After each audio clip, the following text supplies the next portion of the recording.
अस्सलामुअलैकुम, मैं हूं शबीना नाज और आप देख रहे हैं मिलर टाइम्स।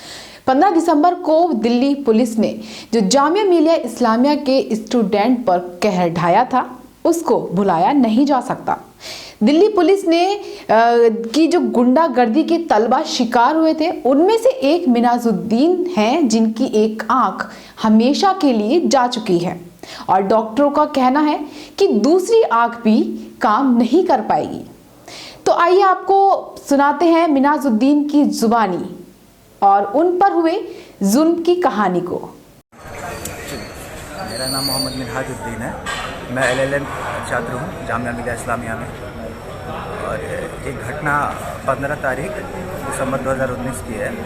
उस दिन हम जामिया की सेंट्रल लाइब्रेरी में पढ़ रहे थे। एमफिल सेक्शन है जामिया की सेंट्रल लाइब्रेरी में, एक अलग सेक्शन है, वहाँ हम लोग बैठे हुए थे।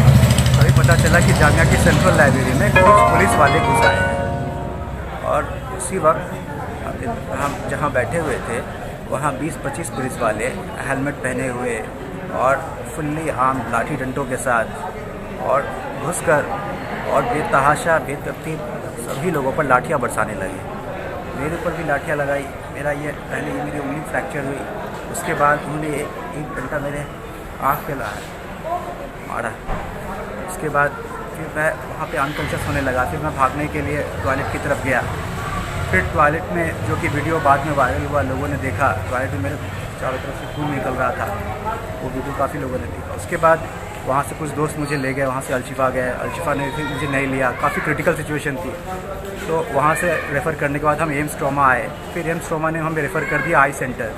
तो हम राजेंद्र प्रसाद एम्स आई सेंटर है, वहाँ मेरा इलाज हुआ, आँखों का ऑपरेशन हुआ और पता ये चला कि हमारी आँखों की विजिबिलिटी चली गई। आप अभी क्या पोजीशन है? डॉक्टर ने क्या कहा है?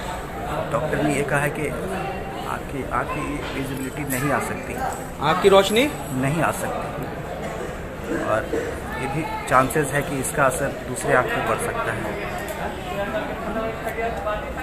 और अभी आप कहाँ पे हैं?